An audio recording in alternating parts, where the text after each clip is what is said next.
ఒకప్పుడు మన వాళ్లకు అంతగా పరిచయం లేని ప్రదేశం అరుణాచలం.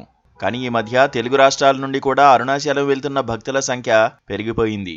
ప్రశాంతమైన, శక్తివంతమైన, పురాతనమైన ఈ ఆలయానికి దేశ నలుమూలల నుంచి భక్తులు తరలివస్తుంటారు. అందులోనూ అరుణాచల గిరి ప్రదక్షిణ గురించి ప్రత్యేకించి చెప్పనక్కర్లేదు. గిరి ప్రదక్షిణ పూర్తి చేసిన భక్తులకి కోరిన కోరికలు తీర్చే కొంగు బంగారంగా అరుణాచలం ప్రసిద్ధి చెందింది. ఇటీవల కిరణ్ అబ్బవరం అరుణాచలం సందర్శించాడు. గిరి ప్రదక్షిణ కూడా చేశాడు. తన కొత్త సినిమా దిల్రూబా ప్రమోషన్స్ లో భాగంగా ఇచ్చిన ఓ ఇంటర్వ్యూలో అరుణాచల అనుభవం గురించి గొప్పగా చెప్పాడు కిరణ్. అరుణాచలానికి ఎప్పటినుంచో వెళ్దామనుకుంటున్నా.